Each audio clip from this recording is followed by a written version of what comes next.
Hey folks, Frostbite Vinny here. Say I got another video for you, a continuation of my last one.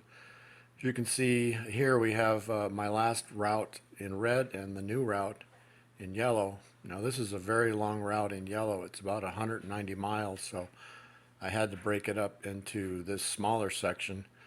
And there is quite a bit of history and roads here, so you can see here we're going to end up in the North Cave Hills of South Dakota in the Custer National Forest, which is quite a remarkable place. So here's the shortened route. You can see we're just west of Ludlow where we're going to end up, and this is close to what's called Ludlow Cave, and here's a video or a picture of where we're going to end up here, closer shot of it. So let's get started, shall we? So here we go to head down to our North Dakota, South Dakota marker. Again, as I said in my last video, this is private property, so to avoid trespass violations, seek out the property owner. As you can see, it's going through some fields, some farm fields, and eventually this will lead us to the only public road in the area, which is 100th Street. And we'll get on a normal farm road here.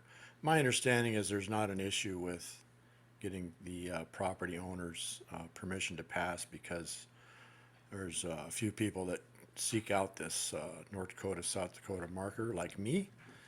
So we'll see though, you never know. And we'll speed up in just a minute here.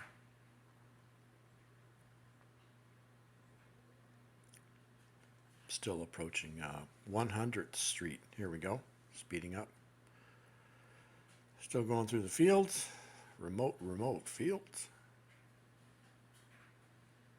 And here's 100th Street here, which will lead us to 173rd, which will we'll cross the border, and we'll be on Camp Crook Road in South Dakota, which will lead us into Harding County, South Dakota. And I'll have some information on Harding County in a second here.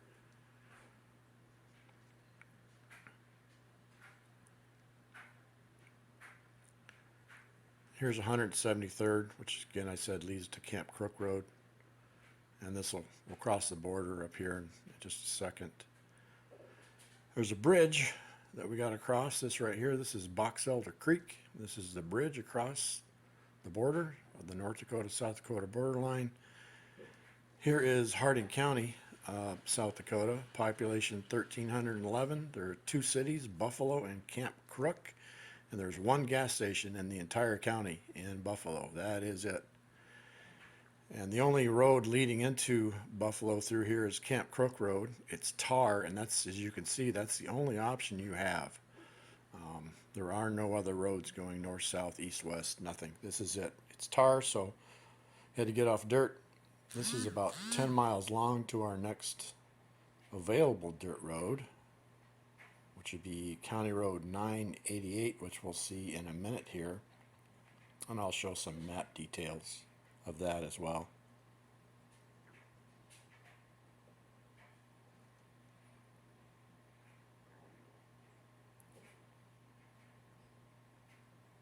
Just traveling on. Here we go, County Road 988, which will lead us to Buffalo, and the only fuel available in Harding County. Now we're going to pass through some pretty remote areas here. We have a few options besides what I have here in yellow. There's one that goes to the north, one that goes to the south. County Road 988 leads north and then back south on Bullock Road, as we'll show in a second here. And the problem is crossing some of these rivers. I believe that's the Little Missouri River. This is the River Road, and I'll show you some of the details of the few roads here. Here we go. You can go north and south, or you can go straight through a couple ways like I am, or follow the River Road, which would north or south would be your safest routes. But here we are heading out into the wilderness, the unknown.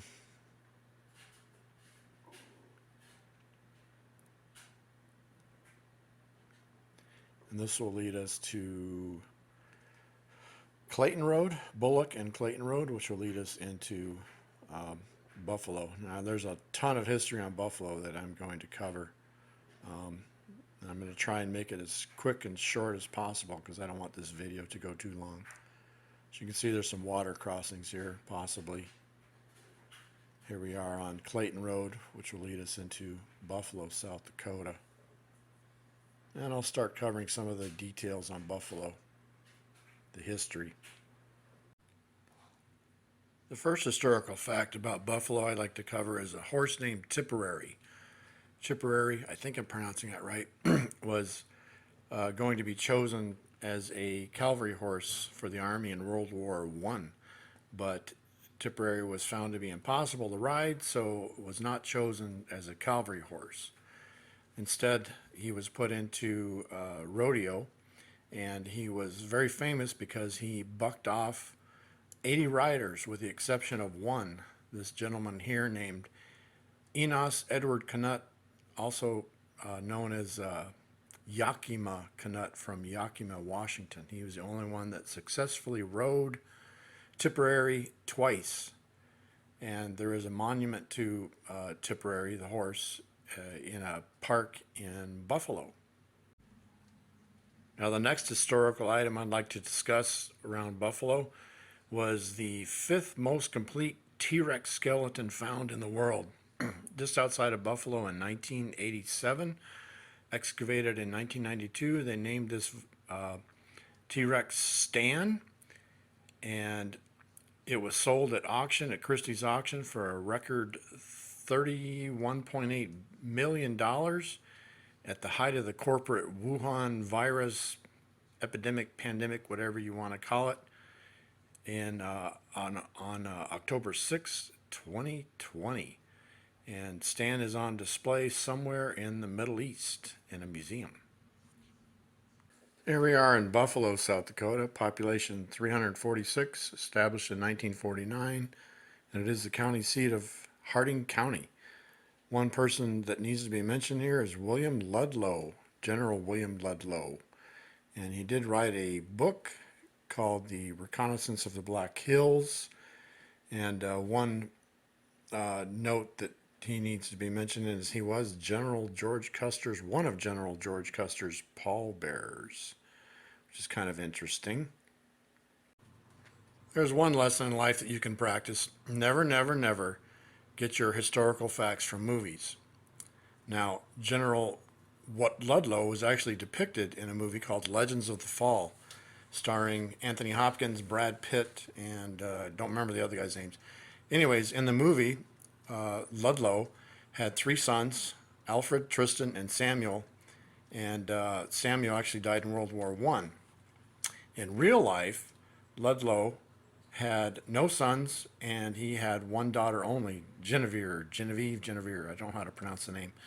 And he died in 1901.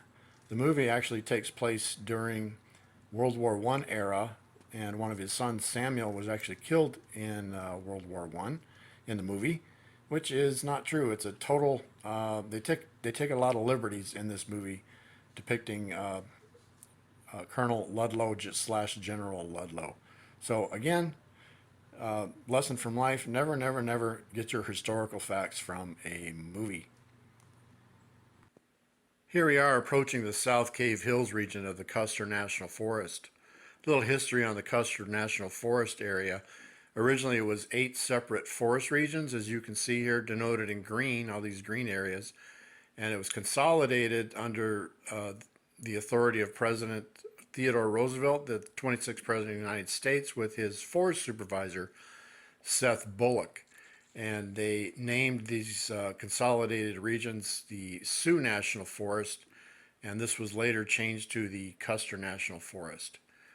Now let's move on to Seth Bullock. There's a lot of history there, and it's pretty cool. Mr. Bullock's history in South Dakota starts August 4, 1876. Prior to that date, he was sheriff in the Lewis and Clark County region of Montana. he moved to Deadwood to open up a hardware store. Now, 2 days prior to his arrival, August 2nd, 1876, his good friend Wild Bill Hickok was murdered by a man named Jack McCall. Now, Jack McCall was put on trial and found not guilty.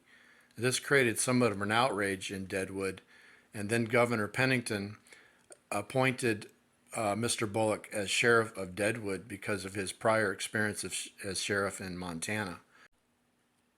Mr. Bullock was only sheriff for a short time in Deadwood, where he lost his election as sheriff to a man named John J. Manning.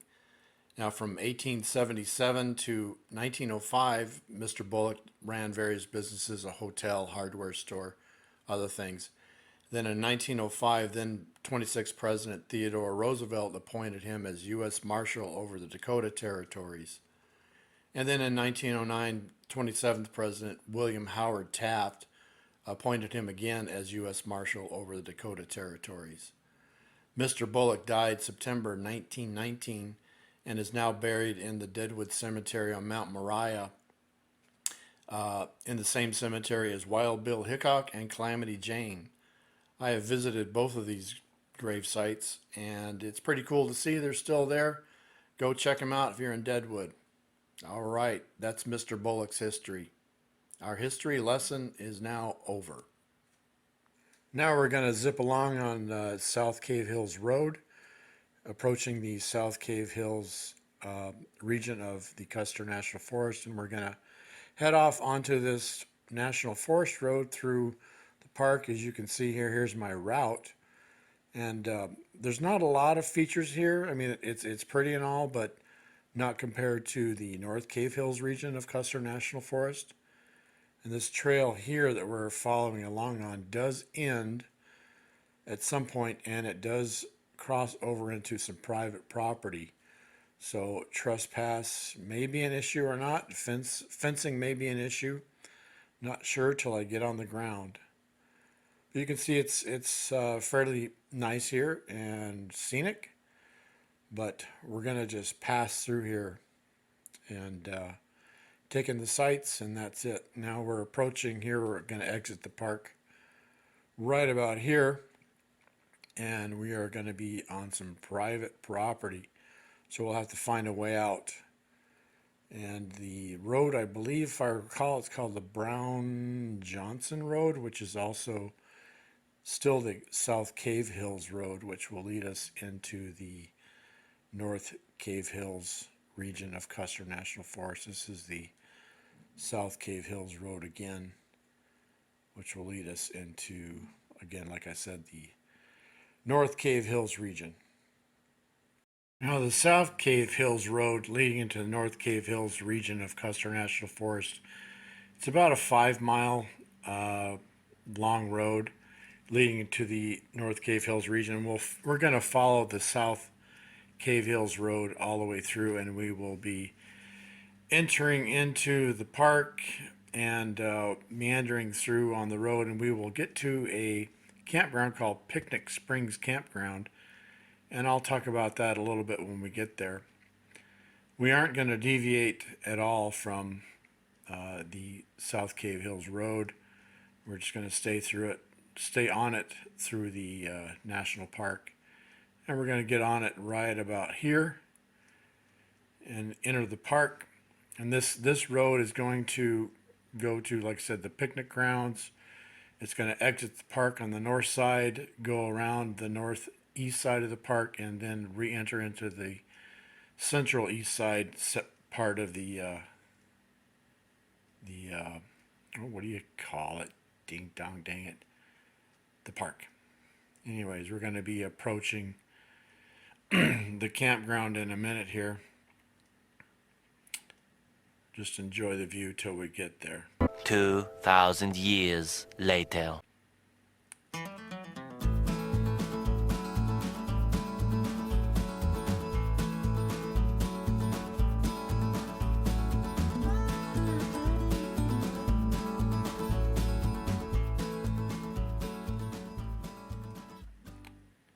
Here we are at the Picnic Springs Campground. Doing a little research, there are 9 campsites here. They're large enough for an RV. There are 2 group sites. There are 2 vault toilets. There is no potable water. There is no firewood available. There are no fees. It's first come, first serve. So have at it. From here, we'll be headed north and we'll be exiting the park. And we'll be going east on Cox Road. Then we'll be headed south on County Road 799 and re-entering into the park on the east side, kind of the southeast side, south central. Here's Cox Road here. It's Tar Road. And we'll be going south in a second here on County Road 799, which is also the South Cave Hills Road. Now this area here, we're going to be re-entering the park in just a second. And it's headed towards a pretty famous cave called Ludlow Cave. I was not able to geolocate Ludlow Cave. There's a lot of pictures of it. It's fairly famous because it has petroglyphs, old graffiti, new graffiti, that kind of thing. And now we're back into the Custer National Forest, headed towards Ludlow Cave on these trails. And from here, this is getting towards the end. What I'm going to do here is I'm just going to leave you with a little music, but thank you for watching. I hope you found this informative and entertaining. If you did, please like and subscribe and share all that kind of stuff. So I bid you adios, frostbite out.